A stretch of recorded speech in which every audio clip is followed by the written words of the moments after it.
حضرت مرزا مظہر جانے جانا فرماتے ہیں کہ بارش ہوئی تھی تازی تازی، دلی میں تازی تازی بارش ہوئی تھی. ایک بابا لکڑی کے جوتے پہنے کھڑا ہوں، اللہ اللہ اللہ، اسی کسے دے کچھ بھی نہیں لگ دے، نہ کوئی ساڈا دردی. بابا مست ہو کے جا رہا، اللہ اللہ کرتا جا رہا. ایک طوائف اپنے کوٹھے سے اتر کے تو سیڑھیوں پہ بیٹھی تھی، ساتھ اس کا یار بھی بیٹھا تھا. بابا اپنی مستی میں جا رہا تو بابا جی کے پیروں سے کچھ مٹی اڑی تو اس عورت کے کپڑوں پہ پڑ گئی. پرواہ نہیں، بزرگ گزر رہے. وہ یار اس کا دوڑا ہوا آیا، اس نے آ کر تھپڑ مارا. کا خیال نہیں سارے اس کے کپڑے آلودہ کر دیے، تو کدھر تیرا دماغ نہیں ٹھیک؟ بابا نے نظر اٹھائی، کہا بیٹے میں نے دیکھا نہیں، چل اللہ تیرا بھلا کرے، تو نے بدلہ لے لیا. بابا جی چپ کر کے وَإِذَا خَاطَبَهُمُ الْجَاهِلُونَ قَالُوا السَّلَامَ، چپ کر کے گزر گئے. ٹھنڈ کا موسم تھا، بارش تازہ ہوئی تھی، حلوائی دودھ کاڑ رہا تھا. اس نے بٹھایا بابا جی کو پھٹے پہ، پیالہ پکڑا، دوڑ کے آگے بڑھا. بزرگ آ گئے، آئیے بیٹھیے. دودھ کا گرم گرم پیالہ شکر ڈال کے دیا. بابا جی نے دودھ پیا، پھر نظر جھکی، پھر رنگ بدلا. کہنے لگے مالک تو کتنا بے نیاز ہے، کہیں تھپڑ مرواتا ہے، کہیں دودھ پلاتا ہے. تیری بے نیازی ہے نا، ادھر تھپڑ مروایا، یہاں دودھ پلایا، تو ہی جانتا ہے تیرے رنگ کیا ہے. ابھی بابا وہیں بیٹھا تھا، دوڑے آئے پیچھے سے لوگ، شور ہوا. بابے کو دبوچ کے وہاں لے گئے جہاں اس نوجوان نے تھپڑ مارا تھا. کہا تو اللہ کا بندہ ہے، اللہ کے بندے بد دعا تو نہیں دیتے. ہوا کیا؟ کہا تو نے بد دعا دی ہے؟ کہا نہیں دی، بات بتاؤ. کہنے لگے اس نے تجھے تھپڑ مارا ہے، چھت پہ چڑھا ہے، پیر پھسلا ہے، گردن کے بل گرا ہے، منکا ٹوٹ گیا، مر گیا ہے، تو نے بد دعا دی ہے. بابا جی کہنے لگے یار میں نے تو دوسرا لفظ بھی نہیں کہا، بھلا ہو کہہ کے گزرا ہوں، میں نے نہیں بد دعا دی. کہا تو نے دی ہے تبھی تو مر گیا. کہا نہیں دی.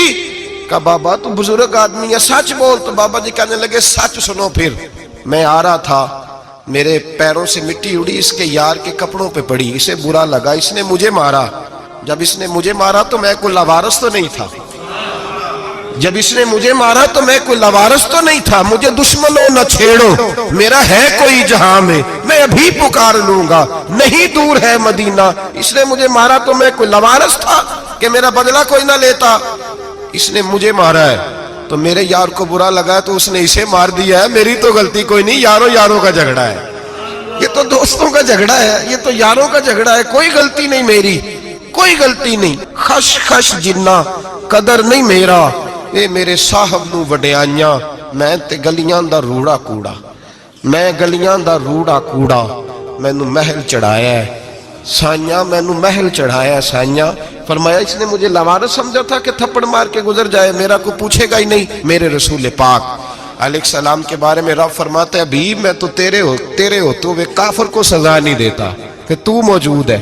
یاد رکھیں حضرت فضیل بن عیاض فرماتے ہیں ایک جوان تھا، مسجد میں آیا، لوگوں سے کہنے لگا روٹی کھلاؤ. کسی نے توجہ نہ کی. اس نے کہا میں رب بتانے والا ہوں، میری طرف دیکھو تو صحیح. کسی شخص نے خیال ہی نہ کیا. پھر اس نے کہا یار تھوڑا سوچو. نمازیوں سے کہا، اہل علاقہ سے کہا، انہوں نے کہا تیری طرح کے بڑے درویش دیکھیں. مسجد کے محراب میں وہ رب کریم کا بندہ انتقال کر گیا.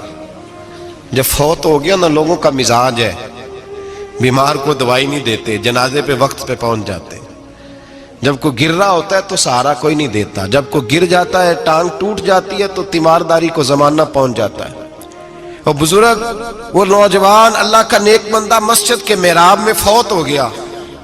حضرت فضیل ابن عیاض کہتے ہیں امام صاحب نے اعلان کیا چندہ دو، کوئی لاوارث فوت ہو گیا، کفن دینا.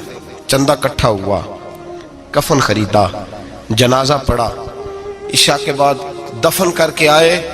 فجر کی نماز کے لیے جب امام اور مؤذن مسجد میں آئے تو چیخیں مارنے لگے، تڑپنے لگے. دور دور تک آوازیں پھیل گئی، دنیا دوڑی آئی. کیا ہوا؟ کہنے لگے وہ جو تم نے کفن پہنایا تھا وہ یہاں پڑا ہوا ہے، اور دیکھو کفن پہ تحریر لکھی ہے. تحریر کیا ہے؟